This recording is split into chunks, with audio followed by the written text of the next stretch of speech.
जय हिमालय, जय भारत। संसार भर में हिमालयी लोग यूट्यूब चैनल देख रहे आप सभी का स्वागत है और मैं हूं भारत की राजधानी नई दिल्ली से डॉक्टर हरीशचंद्र लखेड़ा।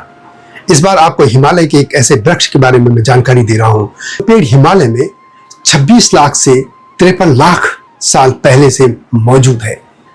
जीवाश्म या और तरीके से या भूवैज्ञानिक जो है उन्होंने जब अध्ययन किया तो ये वृक्ष तब से इस पूरे हिमालय बेल्ट में मौजूद है। ये हिमालय मूल का ही पेड़ है, वृक्ष है। ये अफगानिस्तान से लेकर और म्यांमार तक पाया जाता है। जी हाँ, इस पेड़ को यदि आप देखेंगे, वैसे बहुत से लोगों ने देखा भी होगा, लेकिन यदि आप उसके पेड़ के नीचे जब आप गर्मी में लेट जाएंगे तो इतनी ठंडी हवा उसके नीचे रहेगी जैसे कि दिल्ली में आपको एसी में भी नहीं मिलेगी। और ये वृक्ष मनुष्य के जीवन में है। पहाड़ के पूरा जो जीवन है उसमें पूरी तरह से घुला मिला है। कौन है वह वृक्ष, इस बार मैं आपको बताऊंगा, लेकिन जब तक मैं आगे बढ़ूं आपसे अनुरोध है कि मेरे इस चैनल को यानी हिमालय लोग यूट्यूब चैनल को सब्सक्राइब अवश्य कर दीजिएगा और मेरा जो सत्यमेव जयते यानी STB उसको भी देखिएगा। वो समाचारों पर केंद्रित है। ये आपसे विनम्र अनुरोध है। तो जी हाँ, वो पेड़ है बांज का पेड़, जिसको कहते हैं बांज। वैसे अलग अलग नाम से वो पूरा जो हिमालय क्षेत्र है उसमें पुकारा जाता है, उसको जाना जाता है। अफगानिस्तान में मिलेगा आपको, पाकिस्तान में भी मिलेगा। मैं हिमालय की बात कर रहा हूँ, हिंदू कुश से हिमालय जो है उसमें।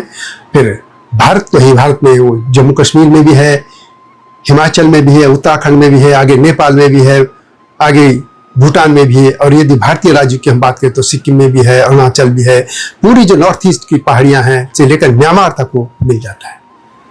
और पहले मैं बता देता हूं कि उसकी वो लोगों के जीवन में कैसे हो, और खासतौर से मैं उत्तराखंड की बात करूंगा। उसका जो बीज होता है, उसको बीज को ये जैसे लट्टू घूमता है। छोटे बच्चे जब हम बचपन में थे तो उसको जंगल से लाते थे, या घर में जो भी बड़े होते थे, माताएं, बहनें, चाचा, ताऊ, परिवार के जितने भी गांव के लोग थे, वो जंगल यदि बांज के जंगलों में गए काम से तो वो लाते थे और फिर बच्चों को देते। वो लट्टू की तरह से खेलते थे, यानी बच्चों का एक खिलौना जैसा होता था वो।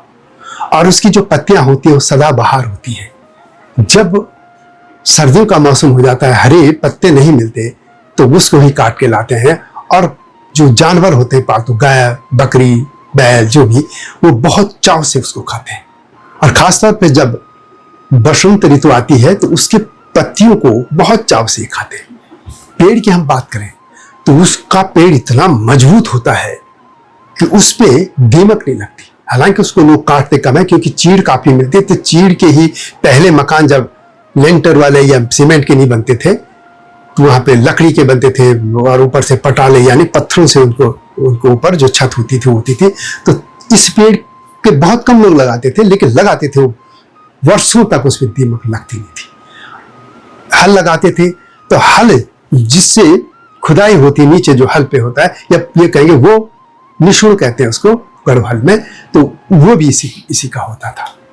यानी हर तरह के उसमें। उसके बाद जैसे घर में बेल लगती हैं, ककड़ी, खीरा, इसकी, तो बेल जिस टाइम उसमें जाते थे, लकड़ी काट के लाते थे, ये भी ले आते थे। इसके अलावा जो कुदाल, फावड़ा जो भी होता था, उनके जो पूरा जो डंडा जिसपे उनको लगाते इसी पेड़ की होती थी। इसमें बहुत से इसके सदुपयोग होते हैं जीवन में। एक और भी है कि इसका वर्णन औषधियों के तौर पर भी इसका वर्णन मिलता है। अब ये क्योंकि इस समय एलोपैथी का बहुत ज्यादा क्रेज हो गया, आयुर्वेदिक अपने आप में खत्म होता चला गया, तो जो वहाँ के परंपरागत वैद्य थे वो भी लगभग सभी तो नहीं कहूँगा, लेकिन अधिकतर जो इसका सदुपयोग होता था औषधियों में, वो खत्म हो गया। अब इसके नाम की मैं बात करूंगा। अफगानिस्तान या से लेकर म्यांमार तक इसका क्या नाम। इसको उत्तराखंड में तो बांज ही कहेंगे, बांज ही कहते हैं, लेकिन यदि अफगानिस्तान में जाएं इसे बलूत कहते हैं, जंगली बलूत। और दर्दी और वहाँ की जो पश्तो भाषा है उसमें इसको बलूत ही कहा जाता है। इसके बाद यदि हम हिमाचल प्रदेश में आ जाएं तो हिमाचल में भी इसको बांज और रियाज कहा जाता है। इसी तरह नॉर्थ ईस्ट में इसके खरसू और बांज और ओक की कहा जाता है। वैसे एक चीज और बता दूं कि इसे हिमालयन ओक भी कहा जाता है, या हिमालयन व्हाइट ओक, या हिमालयन या हिमालयी सफेद ओक भी कहा जाता है। इसके अलावा यदि हम नेपाल में कहते हैं इसे खसरू भी कहा जाता है और बांज भी कहा जाता है, और इसके अलावा फलाट भी कहा जाता है, और पाकिस्तान में भी इसे बलूत और बांज कहा जाता है। ये जो पूरी रेंज की मैं बात करूं, आगे की तरफ यदि म्यांमार की तरफ कहीं जाएंगे तो उधर भी इसके बांज जैसा इसको कहा जाता है। तो ये वृक्ष आप देखेंगे कि जब खासतौर पर जब गर्मियां बढ़ने लग जाती है या बसंत ऋतु आती है, तब इस पे नए पत्ते आते हैं, और जब हवा चलती है तो इसके दूसरी तरफ एक तरफ बिल्कुल हरा होता है, दूसरी तरफ हल्का सा सफेद सा होता है, और हवा के बाद यदि जब ये पलटती हैं पत्तियां तो अचानक आपको हरा दिखेगा, अचानक सफेद, और बहुत प्यारा। और उसके अंदर आप उसके नीचे यदि जंगल में लेट जाए तो मैंने जैसे पहले कहा, एसी की तरह वहां ठंड मिलती है। और एक सबसे बड़ी बात है, जहां पर भी बांज होगा, जहां पर भी बांज होगा वहां पे बुरांश जरूर होगा। बुरांश के बारे में जरूर आगे बताऊंगा अगली सीरीज में, लेकिन ये जरूर है कि वहां पे पानी जरूर होगा। जहां पर भी बांज होगा वहां पानी जरूर होगा। कहीं पे पानी नहीं है, वहां बांज लगा दो तो कुछ सालों में वहां पे पानी जो है अपने आप वहां पे निकलने लगा। यानी ये जो वृक्ष है ये कटाव तो रोकता ही है, इसके अलावा ये पानी को भी सोखता है अपनी जड़ों में। इसके अलावा इसके नीचे हरी हरी घास और खूब जमती है। ऐसा नहीं कि ये दूसरे को जमने नहीं देता या दूसरे को उगने नहीं देता, जैसे बट वृक्ष में बारे में कहते हैं, या जैसे चीड़ के बारे में आता है कि उसके पिरुल गिरने से दूसरी चीजें खत्म होने लग जाती है। लेकिन इसके नीचे खूब वनस्पतियां होती हैं, और ये खासतौर पर जो लोग गांव में रहते थे, यानी गांव की किस तरीके से, मैंने कहा लकड़ी जलाने के लिए तो आएंगी ही, इसकी खेतों में हल के लिए भी आती थी, बच्चों के खेलने के लिए लट्टू के तौर पर इसका बीज जो रिपुआल है वो भी होता था, और जो जानवर थे उनके लिए चारा भी मिलता था। ये बहुत ही ये बेहतरीन ये पौधा है, बेहतरीन वृक्ष है हिमालय का। और जलवायु को तो ये ठंडी रखता ही है, ऑक्सीजन बहुत ज्यादा देता है, कार्बन डाइऑक्साइड को सोखता भी है।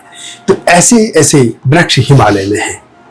ये हिमालय के जो जंगल है इनको बचाने की जरूरत है। ये तभी बचेंगे जब वहां पर बेतरतीबी से जो वहां पे अब लोग पहुंचने लग गए हैं, पूरे जंगलों को तो वहां कब्जा के वहां पे गेस्ट हाउस और पूरे होटल की संस्कृति पनप रही है, इस पे लगाम देने की जरूरत है। तो यह वीडियो कैसे लगी कमेंट में ऐसे लिखें, और ये वृक्ष के बारे में भी यदि आपके बारे में के पास कुछ जानकारी है, इस वृक्ष के बारे में आपके पास भी कोई जानकारी है तो कमेंट बॉक्स में आपसे लिखिए। जल्दी आऊंगा नई स्टोरी के साथ, तब तक जय हिमालय, जय भारत। हिमालय पे पेड़ हो तो गीत गाएंगी नदियाँ, गीत गाएंगी नदियाँ। पेड़ों पे चिड़िया है तो गीत गाएंगी नदियाँ, पेड़ों पे चिड़िया है तो गीत गाएंगी नदियाँ। माँ की लोरी जैसे होते हैं नदियों के गीत।